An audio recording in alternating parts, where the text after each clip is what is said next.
የመሳሰሉ ናቸው። ብዙ ነገሮች እንግዲህ ያው ቁርአን እኔ ከሰማይ የወረደ ነው ብዬ አንድ ሙስሊም ሆኜ ከሰማይ ወርዷል ብዬ አላምነው። ምክንያቱም ገብርኤልን ጅብሪል ብሎ ለመቀየር ሙሴን ሙሳ ብሎ ለመቀየር ማርያምን መርየም ብሎ ለመቀየር ቁርአን በአጠቃላይ ሪፖርትድ ስፒች ነው። እንግዲህ የጋዜጠኝነት ላይ እንደ እንትን ያለው ስራ አይነት ነው። ሪፖርት ነው የሚያደርገው። የእናንተ መጽሐፍ ኦሪጂናል ነው፣ የኢንጂል ማለት ነው። የኛ መጽሐፍ ደግሞ ሪፖርት ነው የሚያደርገው ስለናንተ መጽሐፍ። አንዳንዱ ሐሜት ነው፣ ቀጥሎ ደግሞ ዘገባ። ይሄ እነሱ እንደዚህ አሉ፣ ሙሴ አዲስ ነገር የለውም ቁርአን ውስጥ ምንም አዲስ ነገር አታገኙ። በነገራችን ላይ አዲስ ነገር ደግሞ የሌለው ነገር ከሰማይ ወርዷል ማለት ደግሞ ከባድ ነው። ምንድነው ይሄ? ስለ ሙሴ ለመዘገብ አንድ የታሪክ ምሁር የሚጽፈው መጽሐፍ ስለ ሙሴ ለመጻፍ፣ ስለ ሙሳ ለመጻፍ፣ ስለ እንትን ለመጻፍ፣ ስለ ማርያም እናንተ ጋር ያለውን ነገር ማለት ነው ለመጻፍ ከሰማይ መውረድ ይጠበቅበታል ብዬ ወይ አላህ ጋዜጠኛ ነው እንደ ዋህብያዎች ማለት ነው። እና እንደዛ ብዬ ነው ማምነው። እና ከክርስትና የተወሰደ ነው ቃሉ። ኢቭን እኮ ጅብሪል እኮ ሲገለጥላቸው እኮ ጅብሪል መሆኑ ራሱ እኮ የነገራቸው ወረቃ ነው አይደለ? ክርስቲያን የነገራቸው እኮ መጥቶ አላበሰራቸውም። እኔ ጅብሪል ነኝ አላህ የላከኝ ነኝ ከሰማይ ምናምን ብሎ ጅብሪል አልነገራቸው። ወረቃ ነው። ኢንስቴድ ኦፍ በጅብሪል ፋንታ የነገራቸው አንድ ክርስቲያን ሰውዬ ነው። ይሄ እኮ መላእክት ነው፣ ከሰማይ የተላከ መላእክት ነው። አንተ በቃ ነብይ ነህ ብሎ የነገራቸው ያበሰራቸው እኮ ክርስቲያን ሰውዬ ነው። ነብያቸው ነብይ መሆናቸውንም አያውቁም። መጥቶ ያናገራቸው መላእክት መሆኑንም አያውቁም። ደንግጠው መጥተዋል። ታሟሉ ሁላ ደንግጠዋል። ከዛ በኋላ ነው ትልቅ ሰው ጋር ተብሎ እንግዲህ ዛሬም ትልቅ የሚባለው እንግዲህ ክርስቲያኖች ናቸው። እንግዲህ አሁን በሰፈረም አካባቢ እኮ በነገራችን ላይ ሽምግልና ላይ በሆነ ነገር ላይ ትልቅ የሚባሉት የክርስቲያን አባቶች ናቸው። እና ድሮም ትልቅ ሰው የሚባለው እንግዲህ አንድ ክርስቲያን አባት ነበር። እሱ ጋር ተኬደ ወረቃ ጋር ማለት ነው። ወረቃ ሄዶ ጅብሪል መሆኑን ነገራቸው። አንተ ነብይ ነህ ብሎም የነገራችሁ እሱ ነው። ስለዚህ ዞሮ ዞሮ አሁን ምናልባት ከተረዳኝ ጅብሪል የሚለው ገብርኤል ከሚለው ከእናንተ ከባይብል የተወሰደ ነው፣ ከኢንጂል የተወሰደ ነው ለማለት ፈልጌ ነው። ብዙ ቦታ ሄድኩኝ፣ ይቅርታ። ትክክል ነህ። ይኮርጅ እንደነበረ በሐዲሳት ላይ ግልጽ የሆነ የተጻፈ በቡካሪ ላይ ነው። ይኮርጅ ለምን ትላለህ? ለምንድን ነው እስልምናን በኔጌቲቭ ነገር የምታወሩት? እስቲ በጥሩ ነገር አወሩ። ክርስትና ለማስተማር በቃ የራሱን ሴክት ይዞ ለማስተማር በሌላ አቅጣጫ ተነሳ ብንለው ምን ችግር አለው? ኮረጀ ከማለት እንደዛ አይደለም፣ እንደዛ አይደለም። ኮረጀ ነው የምለው። ኮፒ ማለት ኮረጀ ማለት እንትን ነው፣ ስድብ ነው የሚሆነው። ኮፒ ማለት ምን ማለት ነው? ማስመሰል ማለት ነው እኮ። ማስመሰል ማለት እኔ ምን መሰለ፣ አረቦች ምቀኛዎች ናቸው። ልንገራችሁ፣ በጣም ዓለም ላይ ምቀኛ፣ መጥፎ፣ ክፉ ህዝብ ከተባለ እኔ ዛሬም ወደፊትም የምናገረው፣ ምክንያቱም እኔ በአካል ብዙ አረብ አውቃለሁ፣ በስራ ቦታም ሆኜ ብዙ አረብ አውቃለሁ። ዓለም ላይ ሴጣን ህዝብ፣ ክፉ ህዝብ፣ በጣም ደደብ ህዝብ፣ የሆነ ሰብአዊነት የሌላቸው ህዝቦች ማለት አረቦች ናቸው። ልንገርህ፣ በጣም ምቀኞች ደግሞ ምቀኞች። እና አረቦች ይሄ ኢንጂልን ከእስራኤል ህዝቦች ነብዩ የመጣው ከእስራኤል ነው፣ እግዚአብሔርም እንደዚህ ለእስራኤል ነው ምናምን የሚል አይነት ተቃውሞዎች ነበራችሁ በወቅቱ ማለት ነው። ስለዚህ ለምን በእኛ አይላከም አይነት ነገር ማለት ነው። ስለዚህ ነብዩ መሐመድ ይሄን ክርስትና ለማስተማር ያላቸው አማራጭ ምንድን ነው? ኢየሱስ ክርስቶስ እንዲህ እስራኤል ሀገር ምናምን ብሎ አንዳንድ ነገሮችን ከእስራኤል ጋር አያይዞ ከሚነግራቸው ከራሳቸው ወገን እንደመጣ አድርጎ ለማስተማር ፈልጎ ቀጥታ ክርስትናን እንዲቀበሉ ፈልጓል። ነገር ግን ያኛውን ስለማይቀበሉት ከራሳቸው ነብይ እንደመጣ አድርጎ ለማስተማር ብሎ የተነሳበት መንገድ ነው የሚመስለኝ። ቁርአንም እኮ ራሱ ይናገራል። ምንድን ነው የሚለው? በሌላው ምንድነው በበፊቱ በሁለቱ ጭፍሮች ዘነጋን እንዳትሉ፣ ፍቺውም አናቀም እንዳትሉ፣ ምንድነው ፍቺውም እንዲገባችሁ በራሳችሁ ቋንቋ በመካና ዙሪያ ምናምን የሚሉ ነገሮች እኮ አሉ። ነብያችን ያንን ህዝብ ወደ እምነት ለመቀየር ወደ ሃይማኖት ለመቀየር ምንድነው አማኝ እንዲሆን ከጣዖት አምልኮ እንዲወጣ ብለው የእስልምናን ሐሳብ በተወሰነ መልኩ ዳይቨር ሺፍት አድርገው የጀመሩት ነገር ነው ብዬ ነው ማሰበው። በአንድ በኩል አልተረዳኝ። እኔ ግን ከዛ ከምትለው ሰፋ ስላለብኝ እንትን አላለኝም። ከምትለው ሐሳብ ግን ከምታነሳው ሐሳብ በጣም የተለየ ነገር ነው ያለኝ። እኔ ያው የሰይጣን ዓላማ አሁን እኔ ራሱ ብሆን ማለት ነው ዓላማውን ማስፈጸም ብፈልግ የእግዚአብሔር ልጅን የሚያምን ህይወት አለው ይላል አይደል መጽሐፍ ቅዱስ። የእግዚአብሔር ልጅን ላይክ መሐመድ እንዳደረገው ማለት ነው የሚደረገው ይሄ ነው። ትክክለኛ መንገድ ነው። ተቃራኒ መቆም ማለት ነው። ሰይጣን ኦብቪየስሊ በግልጽ ስነግረ የክርስቶስ ተቃዋሚ ነው። መጽሐፍ ቅዱስ እንዲህ ይላል። ያው መጽሐፍ ቅዱስ ሲጻፍ የምስራቹ ዜና ሲጻፍ ትኩስ በትኩስ ነው የተጻፈው። ላይክ እኚህ የዓይን እማኞች በእጆቻቸው የዳሰሱት በአካል አሉ፣ አልሞቱም ማለት ነው። ኢየሱስን ያዩት የዳሰሱት ከሱ ቁጭ ብለው የተማሩት በአካል አሉ። እነሱ ናቸው ይህን መልእክት የጻፉልን። እነሱ ሲጽፉ ያዩትን የሰሙትን ያዩትን የዳሰሱትን ሲጽፉልን ክርስቶስ በስጋ እንደመጣ የማይታመን እርሱ የክርስቶስ ተቃዋሚ ነው አለ። ክርስቶስ ታይትል ነው። ክርስቶስ ማለት ታይትል ነው፣ ርዕስ ነው፣ የተቀባ ማለት ነው። በእግዚአብሔር የተለየ የተቀባ ክርስቶስ በስጋ እንደመጣ ሲል በስጋ እንደመጣ ሲል ይሄ ከዘላለም የነበረው አወጣጡ ከጥንት ከዘላለም የነበረው በስጋ እንደመጣ እያለ ነው ያለው እንጂ እኔ ብሩኬ በስጋ መጣ ተብዬ አይገለጽልኝም። የትም ቦታ ብሄድ ካለውበት ሀገር ኢትዮጵያ ብሄድ ካለውበት ሀገር አሜሪካ ብሄድ የትም ቦታ ብሄድ ብሩኬ መጣ ነው እንጂ የሚባለው በስጋ ብሩኬ መጣ አይባል። ክርስቶስ ግን በስጋ መጣ ሲባል አወጣጡ ከምን መጀመሪያ የነበረ ነገር ማንነት ያለው። ለዛ ነው ዮሐንስ ወንጌል ምዕራፍ 1 ላይ በመጀመሪያው ምን ነበረ? ቃል ነበረ፣ ቃልም እግዚአብሔር ነበረ፣ ሁሉ በእርሱ ተፈጥሯል፣ ሁሉ በእርሱ ተጋጥሟል ካለ በኋላ ቃልም ስጋ ሆነ። ቃል የተባለው እግዚአብሔር ነው። ቃል የተባለው እግዚአብሔር ነው። ቃል በመጀመሪያ ማለት ምን ማለት ነው? በነገራችን ላይ እዚሁ ጋር ካነሳው አይቀል ጠይቄ መጀመሪያ ማለት ጊዜን አያመለክትም? የሆነ መነሻ ጊዜ እንዳለው ለእኛ ለሰዎች ሲጻፍ መጀመሪያ እንደ ሙስሊሞች ጀመርክ። ለእኛ እንደሚመች እኮ መጀመሪያ ማለት የሆነ ፖይንት ኦፍ ኤግዚስቲንግ አለው፣ የሆነ ቢጊኒንግ አለው ማለት ነው። መጀመሪያ ተባለ። ለምሳሌ ሰማይና ምድርን በመጀመሪያ እግዚአብሔር ሰማይና ምድርን ፈጠረ ይባላል። መነሻ ጊዜ አለው። በመጀመሪያ ቃል ነበር ማለት ቃል የሆነበት መነሻ ጊዜ አለው። ኖ እንደዛ አይደለም። እስቲ እንደዛ አይደለም። እሱ በመጀመሪያ የነበረ ነው። ይኸውልህ ከታይም ውጪ ነው አድሬስ ሊያደርግ የተፈለገ።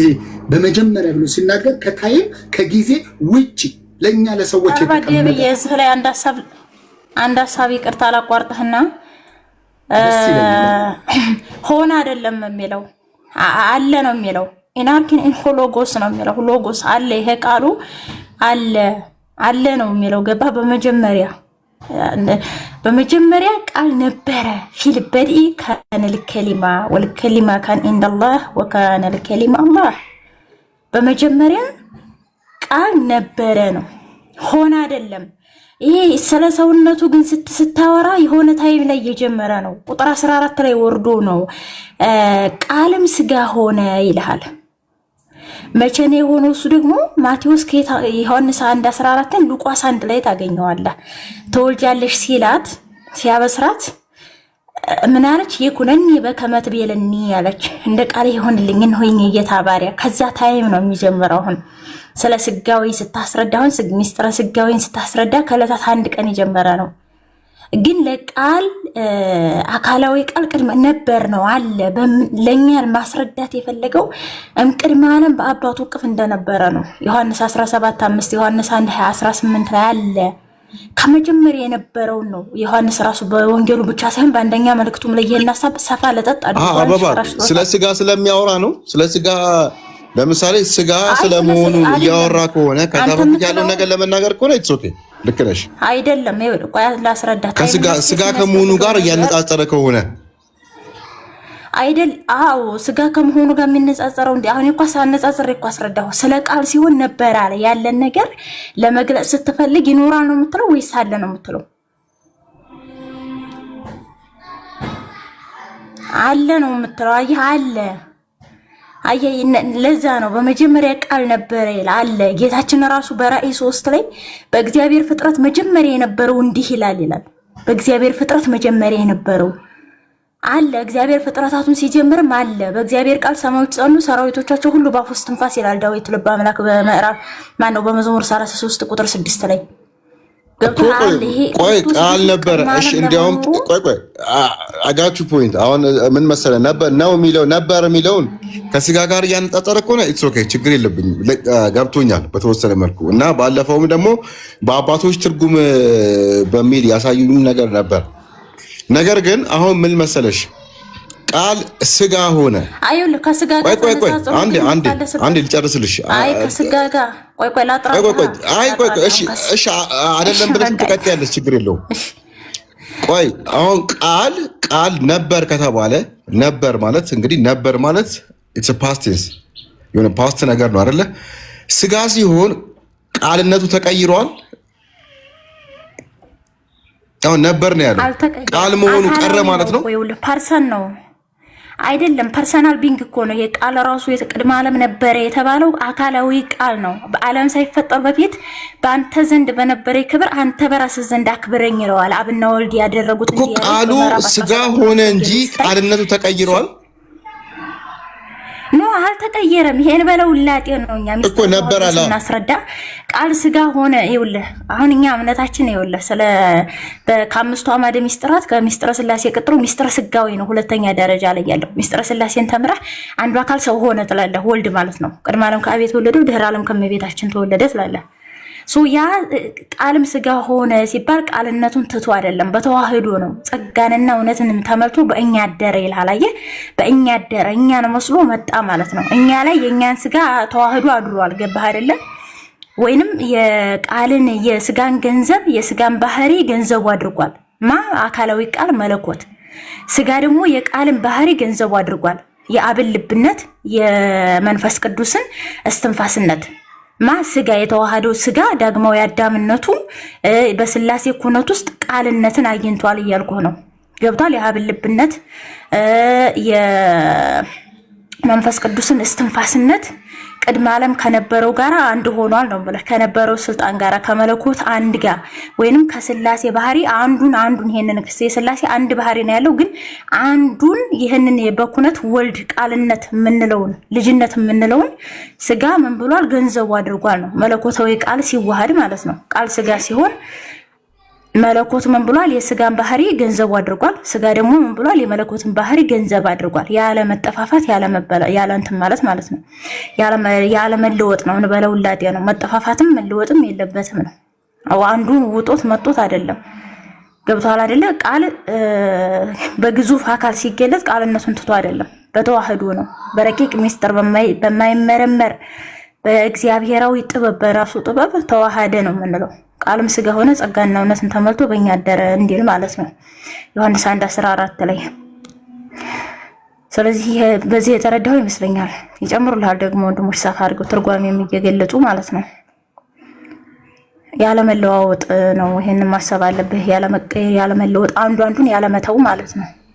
ለምሳሌ ስጋ ክርስቶስ ሰው ሲሆን ስጋ ወደ አምላክነት አልተቀየረም። ገባህ አይደለ? የስጋን ባህሪ ገንዘቡ ስላደረገ ሲደክም ሲበላ ሲያዝን ታየዋለህ። ይሄ የስጋ ገንዘብ ነው፣ የስጋ ባህሪ ነው፣ የስጋ ምንነት ነው። ገብቶሃል አይደለ? ግን ደግሞ እንደ አምላክነቱ በደረቅ ግንባር ወፍ ሲፈጠር በዛ በገዘፍ አካል ታይቶ ማለት ነው። አይሚን አይን ሲፈጥር ታየዋለህ። የማቴዎስ የዮሐንስ ወንጌል ላይ የዛን አይነ በሰሮን አይን ራሱ የለውም ነበር፣ ግንባር ብቻ ነበረ። በጭቃ ምራቁን ትፍ ብሎ ምን አደረገ? አይኑን አበራለት፣ አይን ሰራለት ማለት ነው። በሰሊው እንትን ብቅ ጥልቅ በል ብሎት በዛ ጸበል ተጠምቆ በዛ ውሃ እንዲድን አይኑ እንዲበራ አደረገው። አላዛርን ተነስ አለው። ገብቶሃል? ተነስ እናውጣ አለው። የ4 ቀኑን አስከሬን አምላክ ስለሆነ ማለት ነው። ስለዚህ በጥቅሉ ይሄንን ነገር በደንብ አድርገህ ብትማር ደስ ይለኛል። ስለ ሚስጥረ ስጋዊ በደንብ አድርገህ እማራለሁ። አበባ እማራለሁ። ቀደም ግን ጥያቄ ልጠይቅሽ ነበር። አንድ ጥያቄም አለኝ። በዛው ደግሞ በርዕሱ ዙሪያ ደግሞ በእስልምና ላይ አንዳንድ ነገር ሐቆችን ልናገር። ይሄ መሐመድ የንጽህና ተምሳሌት ነው የሚለውን ነገር ይሄ የእስልምና መፈክር ነው። እኛ ንጽህናን ያስተማረን ፈረንጅ ነው። አላህ ንጽህናን አስተምሯል ብዬ አላምንም። እኔ ዛሬም እንደ እስልምና ከሆነ ቂጥን በድንጋይ መጥረግና በውሃ መታጠብ ንጽህና ነው ብዬ አላምንም። ምክንያቱም እኔ ሁሌ እንደምለው ሽንት ማለት ዘይት የሌለው ምግብ የሚበላ ሰው የለም። ሁሉም ምግብ ዘይት ያለው ምግብ ነው። እንግዲህ እስላም ተብዬው ነብያችን በሳሙና መታጠብ አላስተማሩ። በውሃ መታጠብ ነው። በውሃ መታጠብ ደግሞ ዘይትን በውሃ መታጠብ ደግሞ እንግዲህ የህፃን ጨዋታ ነው። እንግዲህ ምንድነው ካካም በውሃ መታጠብ ማለት? አሁን እኔ ሁሌ ምላት ነገር አለች። እያንዳንዱ የእስልምና የሙስሊም በቃ የሙስሊም ሆቴልን ጨምሮ አይደለም መስጊድ ሳሙና የሚባል ነገር ሶፍት የሚባል ነገር አይታወቅም። ውሃ ነው። እንግዲህ የሙስሊም ቤትን ብትገቢ ሽንት ቤት የሀብታም ሽንት ቤት እንኳን ብትገቡ ሳሙናና ሶፍት ሽንት ቤት ውስጥ አይቀመጥም። ምናልባት የፈረንጅ ትምህርት የተማረ ሙስሊም ከሆነ ነው ሳሙናና ሶፍት ሽንት ቤት ውስጥ የሚያስቀምጠው። በውሃ ሰገራ መታጠብ ማለት እንግዲህ መጨመላለቅ ማለት ነው፣ መግማማት ማለት ነው። ይህ ንጽህና አይደለም። ይሄ ንጽህና እቺ ደግሞ አላህን በጣም ተራሴ ያደረጉት እቺን ለመናገር ከሰማይ ወረደ። እቺ ቂጣችሁን በውሃ ታጠቡ ለማለት ከሰማይ ወረደ። እቺ ቃላውን ከሰማይ ወረደች። በጣም ተአምረኛ ናት አይደል?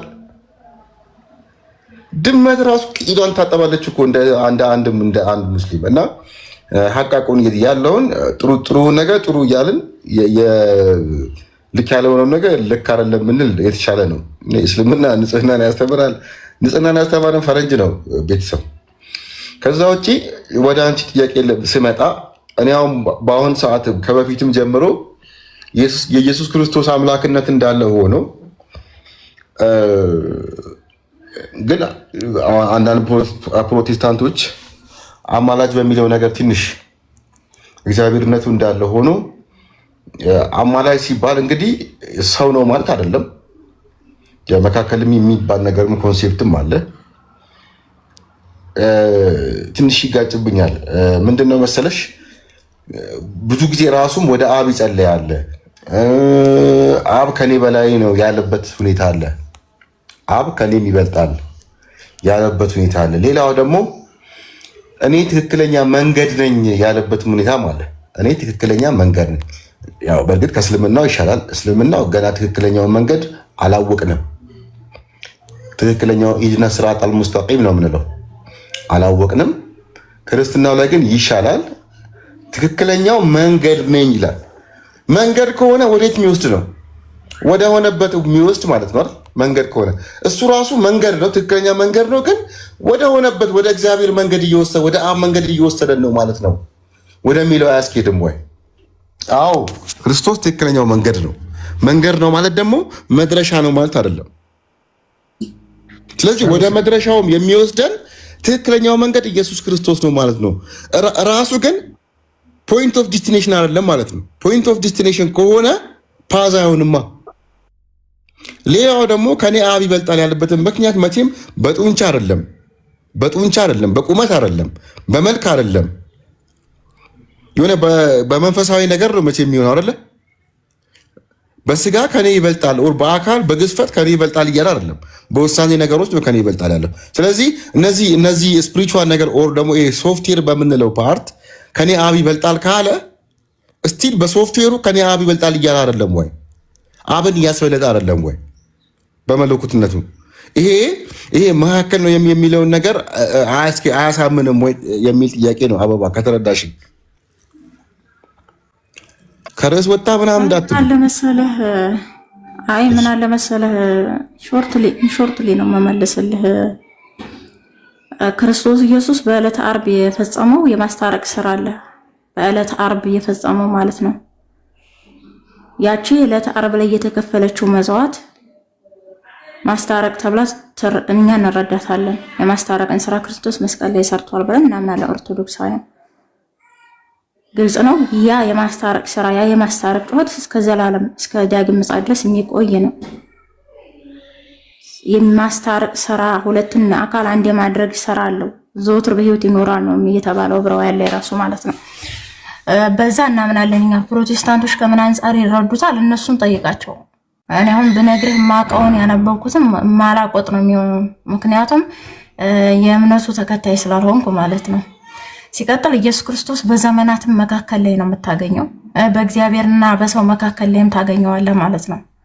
ለምን ብትል ሰው ሆኖ የመጣው ክርስቶስ ኢየሱስ ስለሆነ ማለት ነው። በሰውና በእግዚአብሔር መካከል ተገኝቶ ይሄንን በሕግ የተጻፈውን በትእዛዛት የተጻፉትን የመርገም ውጤት እርግማንና ሞት ያንን ስልጣን የደመሰሰው ክርስቶስ ኢየሱስ ከእግዚአብሔር መጥቶ ነው። ከእግዚአብሔር እንደ እግዚአብሔርነቱ መጣ፣ ከሰው ደግሞ ሰው ሆኖ መጣ። ሁለቱንም መስቶ ነው የመጣው በአንድ አካል ማለት ነው። ከሁለት አካል አንድ አካል፣ ከሁለት ባህሪ አንድ ባህሪ የምንለው ስላለኛ ማለት ነው። ግልጽ ነው አይደለም? በዚህ ብትረዳው ደስ ይለኛል። ሌላው ጥያቄ ምን ነበረ? ረሳሁት። አብ ከኔ ይበልጣል ዮሐንስ 14:28 ላይ ዮሐንስ 14 ቁጥር 1 ላይ ራሱ በእግዚአብሔር መኑ በእኔም ደግሞ መኑ ይላል። ዝቅ ብሎ በልባቸው አይታወቅ ይላል። ልባቸው በእግዚአብሔር መኑ በእኔም ደግሞ መኑ ይላል። በእኔ ዝቅ በእግዚአብሔር ደግሞ ከፍ ትንሽ እኔ ሸርተት አድርግ አላለም። እኛ ክርስቶስ በዚህ የመጽሐፍ ቅዱስ አውድ ላይ ሰቦርዲኔሽንን አላስተማረም። ይሄ ማዕረገ ስልጣንን መበላለጥን አላስተማረም። ግልጽ ነው። በእግዚአብሔር መኑ በእኔም ደግሞ መኑ አለ። ማንም ሰው ራሱን ከእግዚአብሔር እኩል አላደረገም።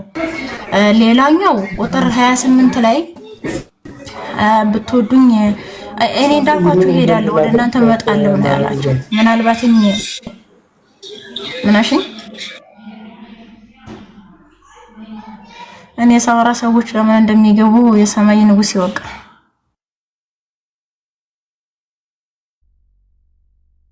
ምናልባት አብዱዬ ከተመቸህ ዮሐንስ ወንጌል ምዕራፍ 14 ድንቅ የመጽሐፍ ቅዱስ ክፍል ነው።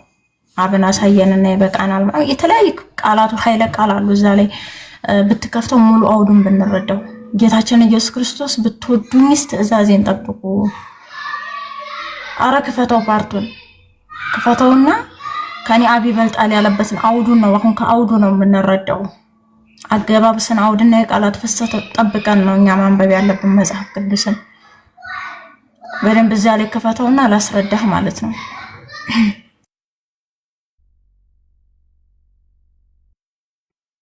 ኦኬ፣ እስከዛ እነዚህ እኔም እንትን ልል ስለሆነ ክላስ እየደረሰብኝ ነውና አብዱ በተነገራት ላይ አንድ ነገር ብዬ እንትን ብል ከፈቀዳችሁልኝ።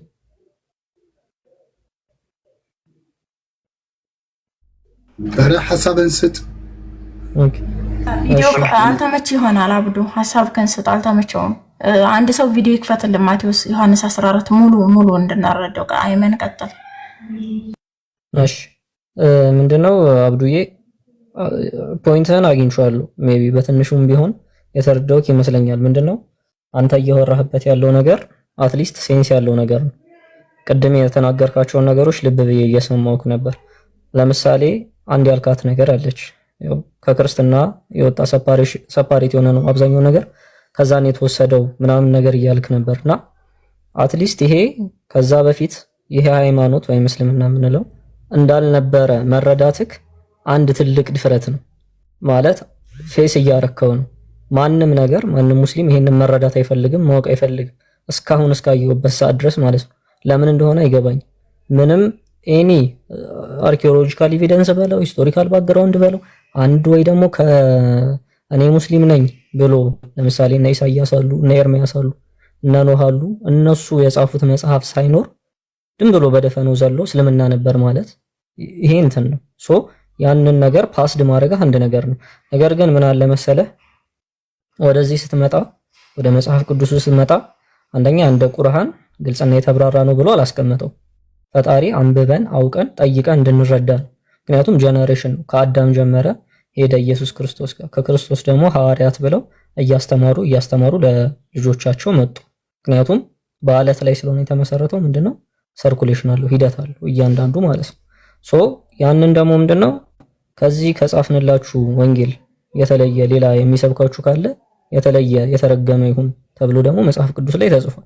ሶ ሌላ ሰፓሬት መጥቶ መሐመድ ከመጽሐፍ ቅዱስ ይዞ ይሄ ቁርአን ነው ከፈጣሪ ነው የተሰጠው ብሎ ሊሰብክ አይችልም። ቀድመው ስለነገሩን ማለት ነው። ሐሰተኛም ነቢያት እንደሚመጣ ደግሞ ማቴዎስ ወንጌል ላይ ነግረውናል። ቀድሞ አይ ቲንክ ምዕራፍ 5 ወር 6 አካባቢ የበግ ለምድ ለብሰው ጥሩ የሚመስሉ ነገር ግን መጨረሻ ላይ ውስጣቸው ነጣቂ ተኩላ የሆኑ ማለት ነው። ስታየው ምናምን ያው ሜቢ ስለተወለድክበት ሊሆን ይችላል አላቅም ምናምን ደስ ሊል ይችላል፣ ወይ ደግሞ ጥሩ ነገርም ሊያስተምር ይችላል። ውስጡ ግን ምንድነው የመዳንን እንትን የማያሳይ የማይገልጥ ነገር የሌለው ነገር ማለት ነው። ሲታይ እኮ ለምሳሌ አብዛኛውን እምነት የሚባለው እንዲሁ ስታያቸው መጥፎ ተብሎ በሰው አይነገርም።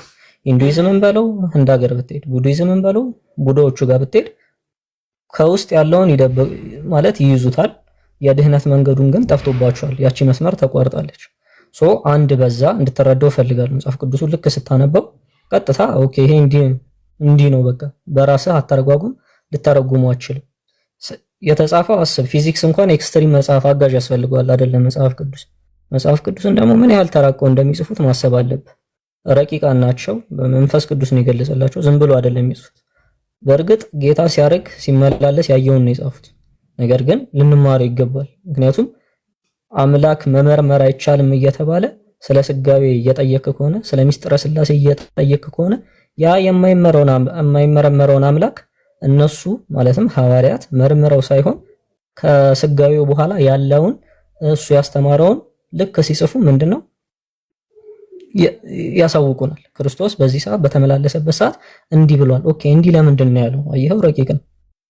ቅድም ደግሞ ምን ብለሃለች? አልተለወጠም አልተከፈለም በእኛ አደረ እንጂ ብለሃለች። ስለዚህ ለምሳሌ አብ ከኔ ይበልጣል ብሎ ሲናገር ስለ ስጋው ይናገራል ማለት ነው። ምክንያቱም ተለወጠ ብትለኝ ቃሉ መጥቶ ወደ ስጋነት ተለወጠ ብትለኝ ኦኬ ዛትስ ኦኬ። ስለዚህ ወልድ አብ ከወልድ ሊበልጥ ነው እልሃለሁ። ነገር ግን አልተለወጠም። አየኸው እስቲል ስጋው አለ መለኮት ነበር የሚለው ነገር እሱ ነገር አይቷላ ነበር ስለሚል ነው። አይመን ማን ነው ነበር ከሚለው ወደ ነው ሆና ነበር ወደ ነው ማለት ነው። ቁጥር 14 ጋር ደግሞ በእኛ አደረ ብላ ነግርሃለች፣ ባህሪውን ሳይለቅ ማለት ነው። የአምላክነትን ቁጥር 14 ጋር ደግሞ ቼክ ስታደርገው ምን ይላል? ባህሪውን ሳይለቅ በማደረ በሰው ልጅ ላይ አደረ፣ አልተከፈለም፣ አልተለወጠም። ሌላ ደግሞ ሞር እንደዚህ አዋልድ መጽሐፍት ቆይ አይመን ቃል እኮ ባህሪው አይደል እንደ ራሱ ቃል እኮ ነው። አሁን ከነበር ወደ ነው የሆነው ከነበር ወደ ነው የሆነው ቃል አይደል እንዴ? ነው ሲል ምንድነው? ተለውጦ አይደለም ነው እያለክ ያለው ነው አይደለም፣ ነው ሳይሆን ሆነ ነው። ሆነ ስለ ስጋዊ ነው ብያለሁ። ከዕለታት አንድ ቀን ስለጀመረ ቀጥሎ እኮ ከነበር ሆነ የሆነ ቼንጅ የለውም። ከነበር ወደ ሆነ ቼንጅ አይደለም። አካላዊ ቃል ሰው ሆኖ መጣ ነው። ገባህ አይደለ? ስጋና መለኮት እኮ በእድሜ እኮ አይተካከሉም። ገብቷል? መለኮትም ቅድመ ዘላለም ነው ሲጀመር። ለምሳሌ መዝሙር 74 ቁጥር 12 ላይ እግዚአብሔር ሰውቱ ንጉስም ቅድመ ዓለም ተብሏል። ከዓለም አስቀድሞ እግዚአብሔርስ ንጉስ ነው ተብሎ ተጽፏል። ገብቷል አይደለም? ለምሳሌ ሰማዮችን በዘረጋ ጊዜ ቀላያትን ባደረገ ጊዜ ፍጥረታትን ሲፈጥር እግዚአብሔር አብሬው ነበሩ። ለምሳሌ 8:30 ላይ እኔ ዕለት ዕለትም ደስ አሰኘው ነበር፣ በሱ ዘንድ ዋና ሰራተኛ ነበሩ ይላል። ጥበብ የተባለ ደግሞ ኢየሱስ ክርስቶስ ነው። በሁለተኛ ቆሮንቶስ ላይ እግዚአብሔር ጥበብ ኢየሱስ ክርስቶስ ተብሎ ስለተገለጸ ማለት ነው። ግልጽ ነው። ስለዚህ ይሄ መለወጥ ምንም አይነት ቼንጅ የለም ሲጀመር ማለት ነው። የጌታችን ኢየሱስ ክርስቶስ ኢንካርኔሽንን እኛ የምንረዳው ያለመለዋወጥ ያለመጠፋፋት ነው። አንዱ የአንዱን ባህሪ ሳያጠፋው ማለት ነው። ገብቶሃል? አንዱ የአንዱን ባህሪ ኢቭን ከሞት በኋላ ራሱ የተጠበሰ አሳ ሲያቀርቡለት ታያለህ ማለት ነው። ምትሃት ነው ብለው ስለነበረ ሊያሳያቸው መንፈስ በእኔ እንደምታዩት ስጋና አጥንት የለውም ብሏቸዋል። ተቀየረ ተለወጠ እንዳይሉ ማለት ነው። በተዘጋ በር ሲገባ ደንግጠው ምትሃት መስሏቸው ፈርተዋል። ሐዋርያት ሾክ አድርገው ነበር። ግልጽ ነው። ስለዚህ ቃል ስጋ ሆነ ማለት ቅድመ ዓለም የነበረው ቃል ማለት ነው። ነበር የተባለ ነበር የተባለ መኖሩ ከቅድመ ዓለም ጀምሮ እንደሆነ መጽሐፍ ቅዱስ የሚያውጅለት ከዕለታት አንድ ቀን ሰው ሆኖ መጣ ነው። ዳግማዊ አዳም ሆኖ መጣ። የአዳምን ስጋ ተዋህዶ መጣ ነው። ገባህ አይደለ? አይ ሐሳብሽማ ገባኝ እኮ ግን ላይክ ምናልባት ክርስቲያን መሆን ሊጠበቅብኝ ይችላል ሙሉ ለሙሉ ላይክ ለማመን እንጂ ለኔ ግልጽ አይደለም ማለት ካሁን በፊትም ሁለት ደግሞ የሚመለሱ መልሶችም ደግሞ አሁን መጀመሪያ የሚለው ነገር ደግሞ በፊት የተመለሰል ሊመልስና አሁን ከስጋ ጋር ንጽጽር ከሆነ ኢትስ ኦኬ እኮ ብዬሻለሁ። ከስጋ ጋር ንጽጽር ከሆነ ነበር የሚለው ቃል ያስኬዳል። ስጋ ሆነ ስጋ ከመሆኑ በፊት ቃል ነበር። በመጀመሪያ ስጋ ከመሆኑ በፊት መጀመሪያ ቃል ነበር። ሁለት ደግሞ አሁን ምናልባት ከአበባ ጋር ሁሌ ስለምንገናኝ አይመን ብትመልስልኝ ደስ የሚለኝ አሁን ቀደም አብ ያልኩህ ነገርም ብጨምርበት ደስ ይለኛል። አብ የሚለው ማበላለጥ አይደለም ወይ? ለምሳሌ ኢየሱስ ክርስቶስ ወደ አብ ከኔ ይበልጣል ይላል።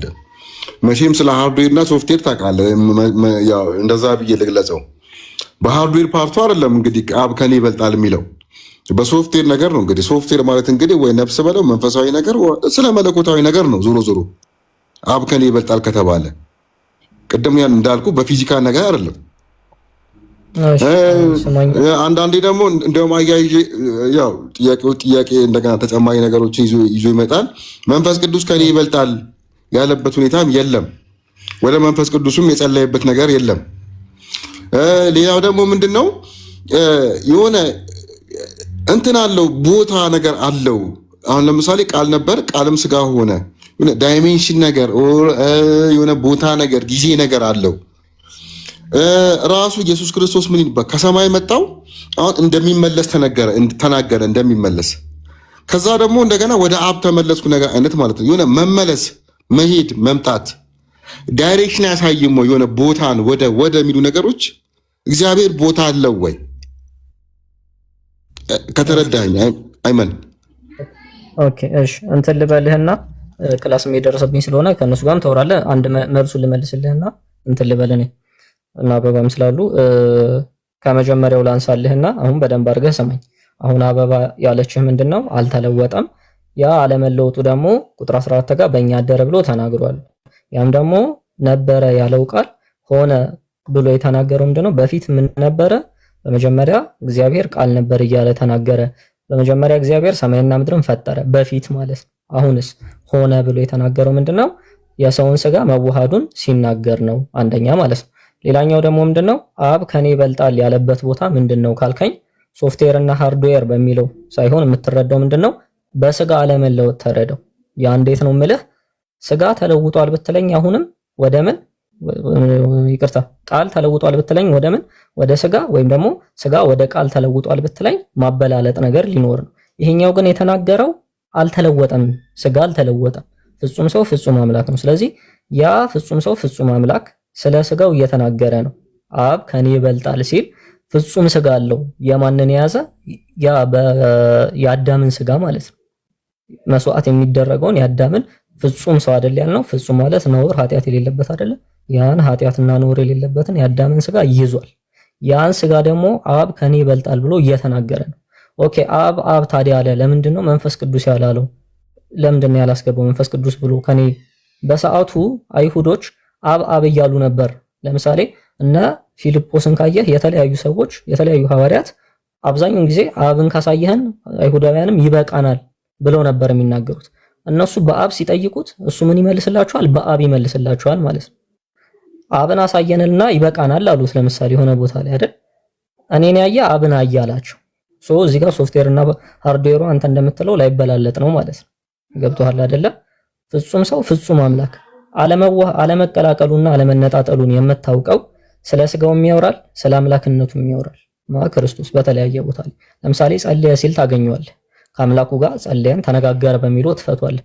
አንድም ደግሞ ምንድነው ፍጹም ሰው ነውና በዛ በፍጹም ሰውነቱ ከማን ጋር ይነጋገር? ወደ ማን እንትን ይላል? ወደ አብ። ጸሎት የሚለውን እንደ ንግግር ማለት ነው። ከአባቱ ጋር መነጋገር ይችላል። ወልድ ማለት ነው። ያም አለ። ስለዚህ እንደውም አንተ ያመጣኸው አርጊውመንት ወይም ደግሞ የጠየቀን ጥያቄ ምንን ነው ቆይ አይመን አሁን ባልካት ላይ አሁን ባልካት እሺ እጨርስልህና አሁን ባልካት ይጸልያል ያልከው ማለት ነው። አብ አንዱ አካል ነው፣ እንደ ወልድ አንዱ አካል ነው። አሁን የሚጸልየው ወደ እግዚአብሔር ነው ወይስ ወደ አብ ነው? ወደ እግዚአብሔር ከሆነ ራሱ ጋር አለ። ወደ አንዱ አካል ነው የሚጸልየው። ገብቶሃል? ያኛው ባለፈውም እንደዛ ቀደም ስለ መንፈስ ያልከውን ነገር ትላንትና አንዱ መልሶልኝ ነበር። አንዱ ወንድማችን ያው በጥያቄ መሰረት ነው አንዳንድ ነገሮችን የሚናገራቸው አይሁዶች አላነሱም የሚል ነገርም ተናግሯል። አይሁዶች ሁለት ደግሞ አብ ከኔ በጣ ያለበት ምክንያት ፍጹም ሰው በመሆኑ ነው ያልከው ነገር እሺ ይሄኛውን ያነሳሁት አሁን ቅድም በጠየቀው ጥያቄ ስለነበረ ስጋ ሆነ በሚለውና አብ ለምንድን ነው የሚለው መንፈስ ቅዱስ ለምንድን ነው የሚለው በሚለው ስለሆነ መጀመሪያ ይሄኛው ግልጽ ከሆነልህ ሌላ ጥያቄ ካለ ደግሞ ታስከትላለህ። ለምንድን ነው ስጋዊ ስለሆነ አንድ ጥያቄ ስትይዝ እንትን ይልሃል፣ አርጊውመንትህን ያረጋግጥልሃል። ያልኩ ለምንድን ነው ፍጹም ሰው ፍጹም አምላክ መሆኑ አለመለወጡ ብዙ ቦታ ጸልየ ስትል ታገኘዋለህ። የ4 ቀን ሬሳን አልዓዛርን አስነሳ ስትል ሲል ደግሞ ታገኘዋለህ። ያንን ሁላ የሚያደርገው ምንድነው? ፍጹም ሰው ፍጹም አምላክ ስለሆነ ነው። አምላክ ብቻ ቢሆን ኖሮ ባልተራበና ባልተጠማ ነበር። ያ ስጋ ቃልም ስጋ ሆነ ያለው ማለት ነው። በእኛ አደረ ብሎ የተናገረው ተለውጦ ወደ ስጋነት ተለውጦ ቢሆን ኖሮ የአምላክነትን የ4 ቀን አልዓዛር ሬሳን ባላስነሳ ነበር እና አብም ደግሞ በሰማይ ሆኖ የምወደው ልጄ ይህ ነው ብሎ ባልመሰከረለት ነበር። ያን ደግሞ እንደነገርኩ በፍቾ ነው፣ በአባባላቸው ነው። አይሁዳውያን አብ እያሉ ነበር የሚጠይቁ ክርስቶስ። ዮሐንስ ሲገስጻቸው ካየ ማቴዎስ 2 ላይ በአብ ነው። አብርሃም አባት አለን ብላችሁ አትኮፈሱም ብሏቸዋል። በአብ ነው። አብዛኛውን ነገር እንትን ያላቸው የገሰጻቸውም የተናገራቸውም በአብ ነው። ስለዚህ ለሚጠይቁት ጥያቄ ምንድነው ምላሽ ነው እየሰጠ ያለው ማለት ነው ክርስቶስ። ስለዚህ አብ ወልድ መንፈስ ቅዱስ አንድ አምላክ መሆኑን እያስረዳ ነው። ይህም በማቴዎስ 3 አካባቢም ተናግሮታል። አብ ወልድ መንፈስ ቅዱስ አንድ አምላክ እንደሆነ መንፈስ ቅዱስ በርግብ አምሳል ታይቶ አንዳቸው ከአንዳቸው እንደማይበላልጡ ወልድ ደግሞ በጥምቀተ ባህሩ መጥቶ አብ ደግሞ በሰማይ ሆኖ የምወደው ልጄ ይህ ነው እርሱን ስሙት ብሎ ተናግሯል። ያ መንፈስ ቅዱስ መሆኑ እንዴት ታወቀ የሚለው አንድም ታፍቻለሁ፣ ወደ ውስጥ አልግባ። ይሄኛውን ግን ከተረዳኸኝ ስለ ስጋው የተናገረው ፍጹም ሰው ፍጹም አምላክ መሆኑ እስካሁን ለምትጠይቃቸው ጥያቄ ማረጋገጫ እንጂ የሚሆነው እንደውም አይቆልፍብህ። ለምደው አሁን ያልኩ ማለት ነው። ፍጹም ሰው ሲሆን ተራ በተጣማ ብለህ ስትጠይቀኝ ኦፍ ኮርስ ፍጹም ሰው ነው እልሃለሁ። ኦኬ ወደ አብ ጸልይ ስትለኝ ኦፍ ኮርስ ፍጹም ሰው ነው እልሃለሁ። ፍጹም አምላክ ነው እልሃለሁ። ደግሞ እንዴ 4 ቀን ሬሳንም እኮ አልዓዛርም እስልምናው ጋር በተለይ ብዙ ጊዜ የሚነሱ ጥያቄዎች ክርስቶስ ተራበ ይባላል አይደል? የ4 ቀን አልዓዛርን ሬሳን እንዴት አስነሳ ተብሎ ግን አይጠየቅም። ያው በእስትንፋሱ በአፍንጫ እስትንፋስ እፍ ብሎ ህይወትን የሰው ልጅ ህይወት ሰጠ። ከአፈር ጭቃ አምጥቶ ግንባር ላይ ለጥፎ አይን አበራ እውር አበራ ሲባል ግን ሲጠየቅ ሰምቻለሁ።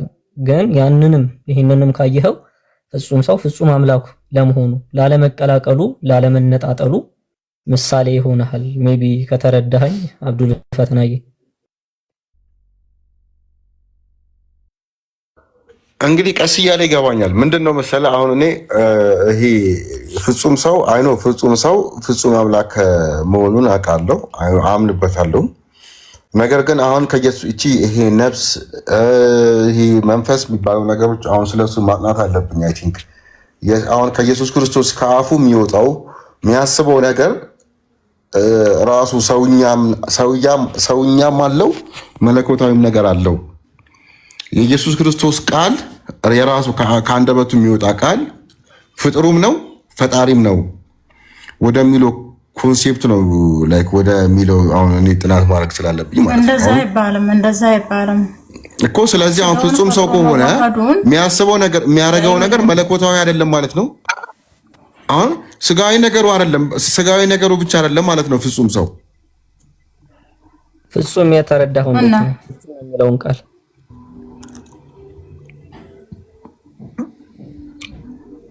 ምን አልከኝ? ፍጹም የሚለውን ቃል እንዴት ነው የተረዳኸው? ፍጹም ሰው ማለት በቃ ፍጹም እኛ ማለት ነው። ፍጹም ሰው ፍጹም እግዚአብሔር እንደዛ አይደለም። እሺ አባዬ ትቀጥ ያለሽ እኔም ልወጣ ስለሆነ ሰዓት ደርሶብኛል። ክላስ ፍጹም የተባለው ምንድነው? አንድ ከነውር ፍጹም ነው። የሰው ልጅ ለምሳሌ ነውር አለበት አይደለ? ኃጢአት አለበት አይደለ? ክርስቶስ ግን ፍጹም የሆነ ሰው ነው። ኃጢአትም ነውርም የለበትም። ስቲል ቁርአኑም እንደሚያረጋግጠው ማለት ነው። ወይ ወደዛ መግባት የለብንም። ራሳችንን ችለን ነው መመለስ ያለብን። ሰው እና ፍጹም እግዚአብሔር አለ እንዴ? ቆይ አይመን በዚሁ ፍጹም ሰው ካልክ ፍጹም እግዚአብሔር ኃጢአት ያለበት እግዚአብሔር አለ እንዴ? አሁን ፍጹም ንጽጽር ነው እያልከኝ ነው። ይኸውልህ ፍጹም ሰው ካልከኝ ፍጹም የሚባለው ወርድ ከሌላ ሰው ጋር ንጽጽር ነው ከሆነ ፍጹም እግዚአብሔር የሚለውን ወርድ ራሱ ከሌላ እግዚአብሔር ጋር ንጽጽር ነው እያልከኝ ነው። በዚሁ አትርሳ አይመን። እሺ ልመልስልህ፣ ችግር የለም።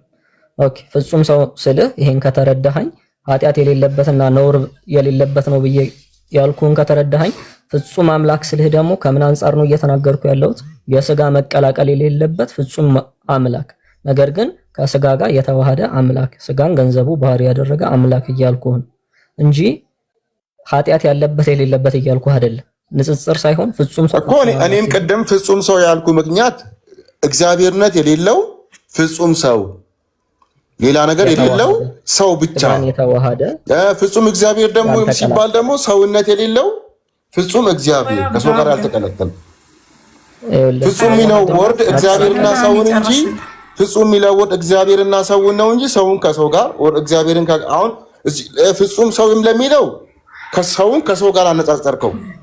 አየህ ለያየኸው። ፍጹም እግዚአብሔር የሚለውን ፍጹም ከእግዚአብሔር ጋር አነጻጸርከው። ይሄ እንትኑ አይሄድማ። ምኑ እኔ በእኔ አይዲያ የተረዳሁት ግን ፍጹም የምትለው ወርድ እግዚአብሔርና ሰውን ለማነጻጸር ነው እንጂ ፍጹም ሰው ብለህ ሰውና ሰውን ለእግዚአብሔር ሲሆን ደግሞ ሰውና እግዚአብሔር እናረከው ለያየኸው። ምንድን ትርጓሜው ጋር ምንድነው ጥያቄ? እስቲ ክሊር አድርግልኝ። ኖ እኔ አሁን ቅድም ፍጹም ሰው የሚለውን ነገር ይሄ ሰው ነው በቃ ልክ እንደኛ ሰው ነው ብዬ ነበር ማምነው። አንተ ደግሞ ፍጹም የሚለውን ወርድ ደግሞ ሰውን ከሰው ጋር ያነጻጸርከው፣ ከሰዎች የተለየ ንጹህ ሰው። አንድ ጊዜ አይመን ፍጹም ሰው ፍጹም አምላክ የሚለውን የተረዳኸው አንዴ ሰው አንዴ አምላክ በሚል አረዳድ ነው። ኦኬ በቃ ኢትስ ኦኬ፣ ችግር የለውም። እሺ ችግር የለውም። ወደ ሌላው ሂዱ። ለወጣ ስለነበር ሶሪ 8:30 ክላስ አለኝና ቀጥሉ።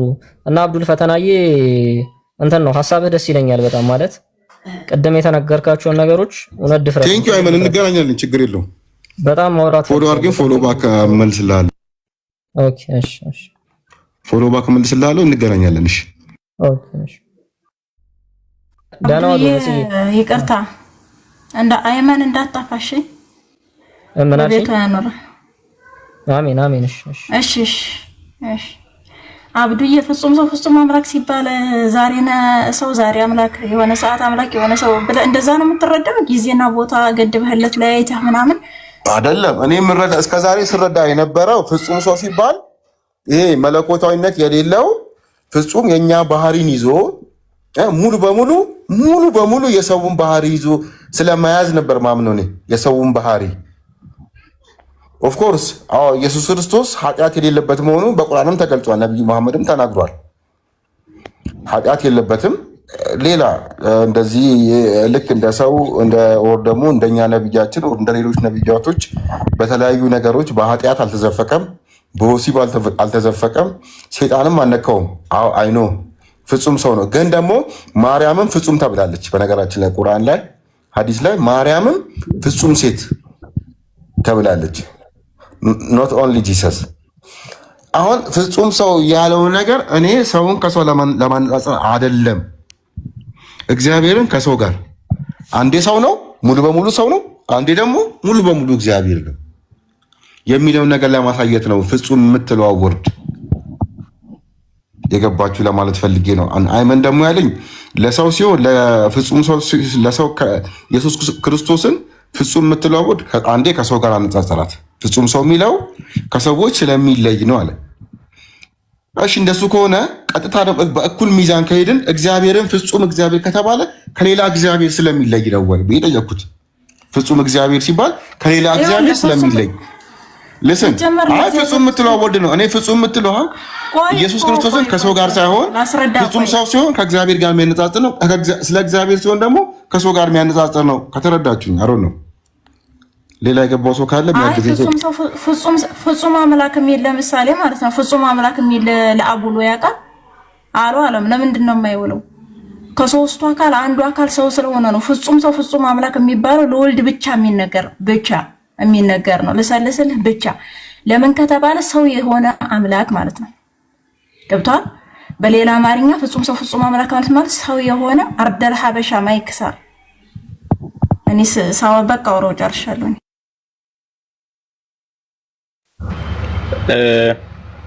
ይቅርታ በማል ልግባና አብዱን እኔ እንደተረዳሁት ከሆነ አይመን ቅድም ሊያብራራልህ ሲፈልግ አንድም ብሎ ነው የተናገረው። ማለትም አንድም ፍጹም የምንልበት ክርስቶስ ከኃጢአት ነፃ ለመሆኑ ብሎ ነው አንድም ብሎ ነው የጀመረልና ሁለተኛው ማብራሪያውን አይ ቲንክ ያዳመጥኩ አይመስለኝም። ነገር ግን የመጀመሪያው ትርጉማችን ፍጹም ሰው ፍጹም አምላክ ስንል አንተ እንዳልከው ፍጹም የሆነ ሰዋዊ ባህሪ አለው። ፍጹም አምላክ ስንል ደግሞ ፍጹም የሆነ አምላካዊ ባህሪ አለው እያለ ነው። ዋናው ትርጉም ያ ነው። አይመን ደግሞ ይሄ ማስቀደም ቴንክ ዩ እንደሱ ነው መሆን ያለበት ነው። እንደሱ ከሆነ ግራማቲካሊ ኢኩቫለንት ይሆናል። ፍጹም ሰው ሲሆን ፍጹም ሰው የሆነ ባህሪ አለው። ፍጹም እግዚአብሔር ሲሆን ደግሞ ከሁሉም ነገር የነጻ እግዚአብሔርነት ባህሪ አለው። which is okay አሁን እሱ ፍጹም የሚለውን ነገር ፍጹም ሰው የሚለውን ነገር ከሰው ጋር ነው ያነጻጸረው። ኢየሱስ ክርስቶስን ከሰው ጋር ነው ያነጻጸረው። አንተ አይ ቲንክ የተረዳኸኝ ይመስለኛል።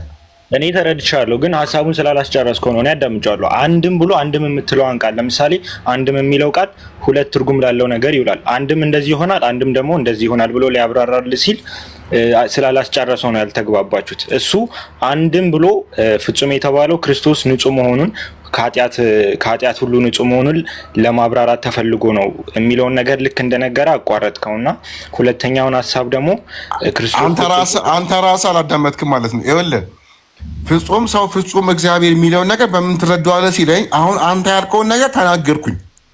ይኸውልህ መለስኩለት። አይ ኖ ብሎ ነው የተነሳው። ይኸውልህ ኖ ብሎ ነው የተነሳው። እሱ ኖ ብሎ ቀጠለና ምን አለ? አንድም አይደለም አንድም ቢልማ አው ያንተው አንዱስ ቢሆን ይልና አንዱ ደግሞ ብሎ ነበር የሚቀጥለው። የኔ ሐሳብ አንድ ይሁንና እሱ ደግሞ ሁለተኛውን ይጨምራል። እሱ ግን ኖ ብሎ ነው የተነሳው እኮ ወንድሜ። አይ ኤኒዌይስ እሱን እሺ የአይመንን ሐሳብ እንተውና ዋናው ትርጓሜያችን ይሄ ነው። ክርስቶስ ፍጹም ሰው ፍጹም አምላክ ነው ስንል ፍጹም የሆነ ሰዋዊ ባህሪም አለው፣ ፍጹም የሆነ መለኮታዊ ባህሪ አለው።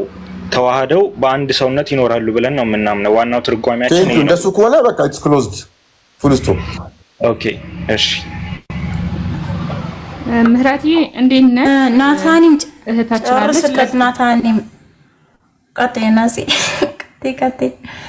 ናታኒም ትንሽ ጨምርለት። ዮሐንስ 14:28 ላይ ይሄን ሐሳብን በደንብ ደጋግሞ አንስቶታል። 3 ጊዜ ነው የሰማው። ከአብዱ አብከኒ ይበልጣል አለ የሚለውን ሐሳብ እሱ ሐሳብ ላይ በደንብ ሐሳብ ብትሰጠው ደስ ይለኛል። አሁን የባወራ የሆነ ሰው ማይክ ይከፍታልና ምናልባት ከዮሐንስ 13:1 ጋር እያያዝክ ከዮሐንስ 8:46 ከምዕራፍ 15:21 ጋር እያያዝክ መልስለት። አብከኔ ይበልጣል የሚለው ማለት ነው። ይበልጣል ሳይሆን ይበልጣልና የሚለው ያው ኤክስፔክት የምታደርገው መልስ ነው መመልስልህ። ምክንያቱም ተመሳሳይ ስለሆነ ፍቺው ማለት ነው። ከምን አንጻር ክርስቶስ ከኔ አብ ይበልጣል እንዳለ ፍጹም ሰው ስለሆነ ነው ልል የምችለው። ግን ደግሞ እንዴት በምን አይነት ምክንያት ካልከኝ በመጀመሪያ መለኮት ስጋን ሲዋሃድ የስጋ ባህሪ ጠፍቷል ብለን አናምንም። የስጋ ባህሪ የሰውነት ባህሪ እንዳለ ነው። ስለዚህ በምንም ታምር የስጋ ባህሪ ከመለኮት ባህሪ ጋር እኩል ሊሆን አይችልም። የስጋ ባህሪ ከመለኮት ባህሪ ጋር እኩል ሊሆን አይችልም። ያ ክርስቶስ ደግሞ ናታኒ አም ሶሪ ቱ ኢንተራፕት ዩ። እኔ አሁን ብዙ ጊዜ ስለመሰቀሉ ስለመሞቱ አንዳንድ ነገሮችን ከሰው ባህሪ ፍጹም ሰው በሚለው ነገር ነው መልስ መልሰው ለራሴም መልስ መልሰው ለሰውም ቢሆን መልስ መልሰው እንዴት አመንክ ብሎ ሰዎችም ሲጠይቁ እንዴት አመንክ ብሎ ሰዎችን ሲመልሱልኝ ማለት ነው ሞቶ መነሳቱ ምናምን እግዚአብሔር ይሞታል ወይ ምናምን በሚሉት ነገሮች ፍጹም ከሰውነቱ ጋር አያይዤ መልሳቸው ነገሮች አሉ። እነዚህ ለሰው ልጆች ያለን እነዚህ አምስቱ የስሜት ሕዋሳት ምናምን የሚባሉ ነገሮች አሉ። መተኛትም እንቅልፍም ቢሆን ሌላም ነገሮች አሉ። አሁን እነዚህ ውሳኔያዊ ነገሮች ናቸው። አሁን ቅድም ያልኳል ምናልባት አበባ ካረሳችሁ አንተም ካልሰማኸኝ እኔ እውነተኛ መንገድ ነኝ ብሏል። ይኸውልህ እውነተኛ መንገድ ነኝ። መንገድ ልስን ወታ መሰለኝ መንገድ ነኝ ያለው እውነት ነኝ ነው ያለው። እኔ እውነትም መንገድ እውነተኛ መንገድ ሳይሆን እውነት ራሱ እሱ ራሱ እውነት ነው። እሱን ሐሳብ በደንብ አንብበው እስቲ አብዱል ፈተና እስቲ ብታነቡ ደስ ይለኛል። ብቻ ዘ ራይት ፓዝ መሆኑን አውቃለሁ። ቆይ ዘ ራይት ፓዝ ብቻ ሳይሆን ምን መሰለህ እዛ ክፍል ላይ the truth in the right path ያ አንቀጿን በደንብ ብታነባት ክሊር የሆነ መልእክት አለው። እኔ ይላል እውነት መንገድም ህይወትም ነኝ ነው የሚለው። እሺ ህይወትም እንዲህ ነጥለህ መንገድ መጥለውን የሆነ ቦታ ያደርሳል የሚል ሐሳብ እንዳትይዝ። ህይወትህ ማን ነው? አንተ አምላክ ነው አይደለ? እሺ እኔ ህይወትም ነኝ። ኦኬ ቴንክ ዩ ምክንያቱም መንገድም ጭምር መንገድ የሚለው ነገር ለምሳሌ በሰው ሆኖ በማስተማሩ ሊወስደው ይችላል። መንገድ ህይወት የሚለው በእግዚአብሔራዊ ፓርቱ ሊወስደው ይችላል። which is right exactly አንድ ነገር ልንገርህ እሺ አወጣጡ ይላል። አወጣጡ ትንቢተ ሚልኪያስ ትንቢት ነው የተነገረው። ከጥንት ከዘላለም በቤተልሔም ገዢ ምን ይልልኛል? ይወጣልኛል። ገዢ እግዚአብሔር ገዢ ነው፣ ይወጣልኛል። አወጣጡ ከምን? ከጥንት ከዘላለም። ዶንት ፎርጌት ይሄ ከታይም ከጊዜ ውጪ ነው። ከጥንት ከዘላለም ይለዋል። ከዛ በኋላስ ዮሐንስ ወንጌል ምዕራፍ 1 ላይ መጣና በመጀመሪያ ይለዋል። ከታይም ውጪ ከጊዜ ውጪ ሆነው በመጀመሪያ ይለውና ምን ነበረ? ቃል ነበረ። ቃል ብቻ ሆኖ አልቆመም። ቃል ሆኖ ብቻ ቢቆም ኖሮ ንግግር እንዳላችሁት የሚል እሳቤ ይኖረዋል። ግን አልቆመም። ቃልም እግዚአብሔር ነበረ ይላል። ይሄ ማንነት ከለር ይሰጠዋል። ቃል ነበረ ካለ በኋላ ቃልም ምን ነበር? እግዚአብሔር ነበር። ከዛ ሁሉ በሱ ተፈጥሯል ይላል ቁጥር 3 ላይ በማ ይሄ ቃል እግዚአብሔር በተባለው ቃልም እግዚአብሔር በተባለው በሱ ሁሉ ነገር ተከናውኗል ካለ በኋላ ቃልም ስጋ ሆነ። ይሄ እግዚአብሔር ቃል እግዚአብሔር የተባለው ስጋ ሆነ ሲል ላይክ የሆነ ሺፍት ያደረገ ይመስላል። እንዲህ ንግግሩ በጣም ጥንቃቄ ይፈልጋል። ቦታውን ለቆ ስጋ ሆነ የሚል ሐሳብ ያለው ይመስላል። በደንብ ልታዩ ይገባል። አባቶችን ቼክ ልታደርግ ይገባል። ይሄንን አስተምሮቱን ማለት ነው።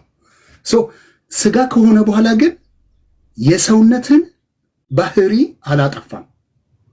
ያ ቃል የተባለው የአምላክነት ባህሪ የሰውነትን ባህሪ ሳያጠፋ የሰውነት ባህሪ አምላክነትን ባህሪ ሳያጠፋ በመጠባበቅ ይታያሉ። በክርስቶስ በሰውነት ውስጥ ይሄ በአንድ ፐርሰን ውስጥ ይታያል።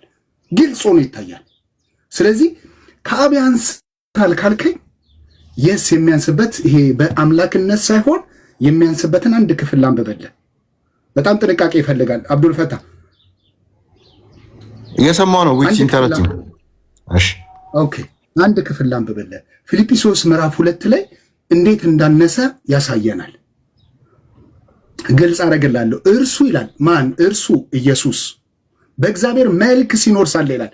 መልክ የሚለው ወደ ዘፍጥረት ላይ ትመጣልኛል። ዘፍጥረት 1:26 ላይ እና 28 ላይ ስመታልኝ ሰውን በመልካችን እንደ ምሳሌያችን እንፍጠር ካለ በኋላ አሁን እግዚአብሔርን ዶንት ኢማጂን እኔን ይመስላል የሚል ይሄ እንደዚህ ፊዚካሊ ሰውነት፣ እጅ፣ እግር ምናምን ፊት ያለው አይደለም።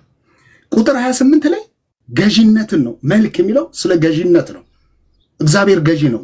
በዛ መልክ ኢየሱስ ስጋ ከመሆኑ በፊት በገዢነት አምላክ ሆኖ ሳለ እያለን ያለው ክፍሉ አምላክ ሆኖ ሳለ በእግዚአብሔር መልክ ሲኖር ሳለ ከእግዚአብሔር ጋር መተካከልን እንደሚገባ ነገር አልቆጠረውም። ወርዶ ሲመጣ ይሄ ቃል የተባለው እግዚአብሔር ወርዶ ሲመጣ ከዛ ጋር መተካከልን እንደሚቀማ አልቆጠረውም። ነገር ግን ይለናል፣ ነገር ግን የባሪያ መልክ ይዞ በሰው ምሳሌ ሆኖ ምን ራሱን ባዶ አደረገ ይላል። ዝቅ ብሏል። አሁን በዚህ ከአብ ያንሳል። በዚህ ሰው ሆኖ በመምጣቱ ማለት ነው። ስጋ በመልበሱ የባሪያ መልክ ይዞ በመገኘቱ ዝቅ ይላል። ከዛ በኋላስ ተገኝቶ ራሱን አዋረደ ካለ በኋላ ለሞትም ይሁን የመስቀል ሞት እንኳን የታዘዘ ሆነ።